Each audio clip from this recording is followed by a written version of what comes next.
Let's start over. Hey everybody. So, have you ever had one of those moments where your fluorescent tubes have gone out? We've got fluorescent tubes in our kitchen, and my wife said last night she was in here doing stuff and they just went out. We've checked the circuit breaker. There's nothing wrong with circuit breakers. Everything else in the kitchen works. We got lights on the stove. All the little outlets work. Our coffee maker's working right next to the light switch. I called Dad on the phone. I talked to him about it, and he said, if there's power in here, then it's probably going to be either your switch or something to do with the light.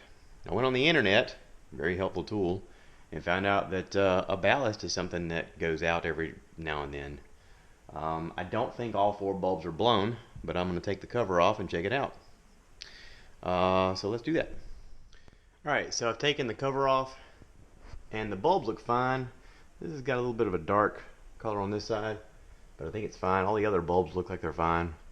My next option is I'm going to take the bulbs out and see if I can get to the wiring. And I want to test the electricity to this. This has got a metal cover. It looks like it comes off. I've got a little test light. You can buy one of these. It's real cheap from your local hardware store. It's just all it is a light bulb replacement type thing. You can get it from one of your big box stores for like $2 and put a light bulb in it. Obviously, if you touch the ground to the ground and the hot to the hot, the light should come on. So my idea is I'm going to take these bulbs out, expose the wiring, and see if I can turn the light switch on and have the light come on. If that's the case, then it's the ballast. If it doesn't work, then I have to trace it from here back to the light switch. So let's see if that's it. Alright, to get this cover off, I've obviously got the light bulbs removed. To get this cover off, you just squeeze it at these little tabs. There's 3 here, and it pulls right down to expose the old ballast. I don't know if this is what is wrong, but obviously we've got power in and power out going to the lights. Looks like the yellow lights, or the yellow wires, are going to be my positive and the white is my negative, or vice versa. But I've got a direct line of power coming in. I just have to determine which one is the one coming in. So let me see if I can figure this out.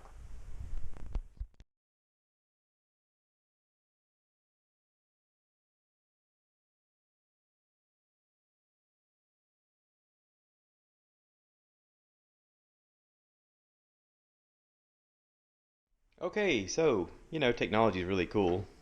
I used my smartphone and took a photo of it up close. That way I could read what that right there says, because from where I'm standing it's hard for me to tell. And here it is. It looks like the way this ballast is set up, the red and blue coming out of the right is for the bulbs, and the yellow is for the bulbs on the other side.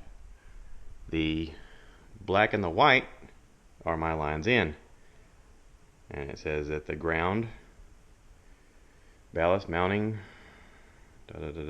okay, yeah. So typically your black wire is going to be your ground and your white wire is going to be your hot. My next move is to check these wires to see if I have electricity going to them. To do that, I want to make sure that I don't get electrocuted. This is where if you don't feel comfortable doing this, you need to call an electrician. You can get seriously hurt. So let's see what I can get into. While I've been looking at this, I noticed that the black wire came up here and just looped around with excess wire and plugged into one of these. I had said that I thought the black wire was a ground. That may not be the case. It may be a hot, just because I see a white wire here coming into a ground on the metal. Usually anything that's grounded to metal is going to be your ground. So it doesn't really matter in this case because all we're doing is matching colors on wires at this point. Luckily, they've run the wire from the switch up to here, and there's these little twisty knob things that hold the wires together. All I want to do is untwist these and twist in my wire from my tester, and then turn the switch on, and I should have light. If I have light, that tells me that the ballast is bad. If I don't have light, that tells me that I need to trace it back to the switch. So here we go. I will say, if you try to do this on your own, whatever you do, do not touch both wires at the same time. Exercise extreme caution. If you feel comfortable turning off the circuit breaker to hook these up and then cutting it back on, I totally understand.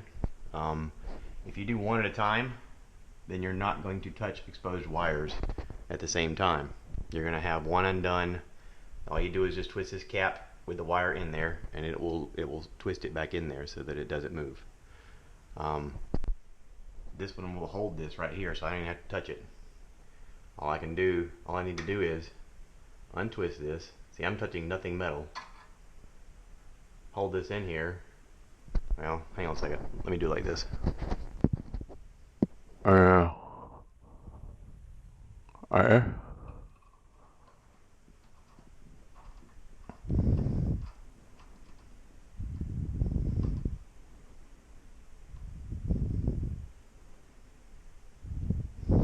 Just like that. Now, if I turn on the light, I should have light from the switch if the ballast is bad. Let's see. Ta-da! I have light. So that tells me that I've got a bad ballast that needs to be replaced. Okay? Which is not hard. I need to go to the hardware store. I probably need to remove that. In order to remove it safely, what I'll do is I'll unhook the power. I will turn the circuit breaker off before I unplug this from the ceiling, so I don't have power in the ceiling.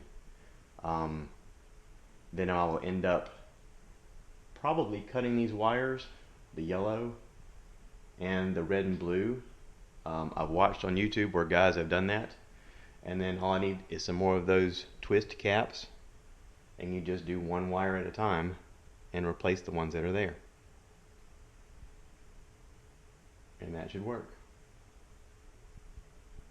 So let's do that. So unhooking your power is the easy part. Just unscrewing those and separating the wires. You want to make sure they're far apart so that they don't come near each other at all. You also don't want them touching the metal. Make sure you don't have power in here. That'll help without having problems with electrocution. Looking at your wires, there's no determining factor, it looks like, as to which wires go to which side, because there's only two yellow wires going in this side.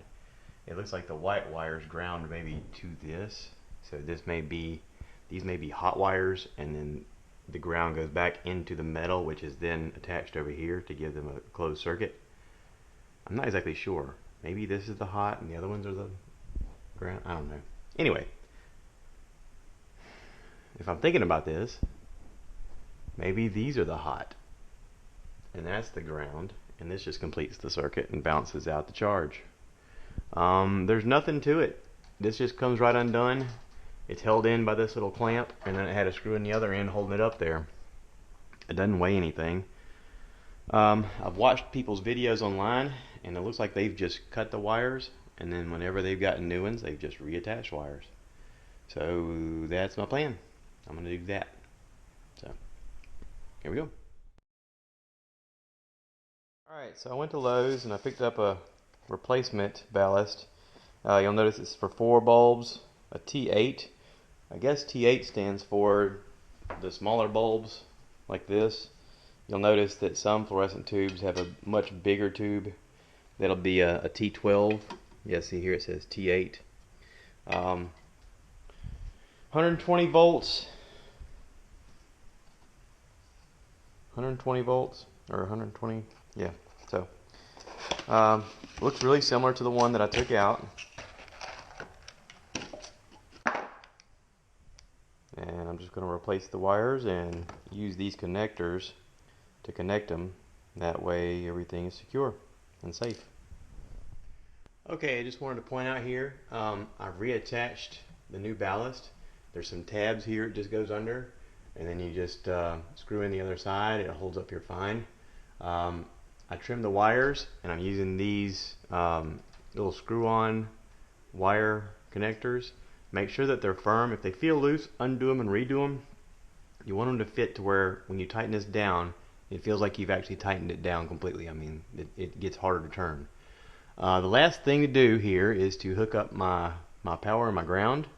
You know, even if, like I said, if you're not comfortable doing this, please hire an electrician to do it.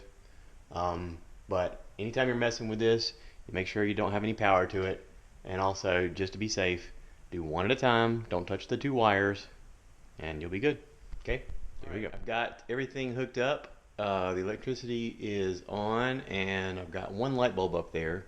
It should work with one light bulb. This is the test. You ready? Hold your breath. Ta-da! It's fixed! Woohoo! Now what I'm going to do is just tuck those wires back and put this plate back over it, and then secure everything back, and that'll be a job well done. Cool. Right, I used some of that leftover wire from the yellow to kind of bind these up and pull them in together. The power and the ground were tucked in up here, so they were out of the way, and I just went ahead and did that again. That way they're not anywhere near each other. One's tucked one way and one tucked the other way. So, and then I used that extra wire to kind of bring these together also. And now I'll get the that metal center part and put over this so that everything is secure. Just a little hint when you put this back up here. All you got to do is get it close to where you want it and then squeeze it. It'll bend in, and then the way it's built, it expands back out to go up underneath the little tabs. But make sure all 6 tabs are done. Now we put in the light bulbs. Okay, ta-da! Everything's back up and working. The ballast cost me $32 at Lowe's. So there you go. That's how you do it.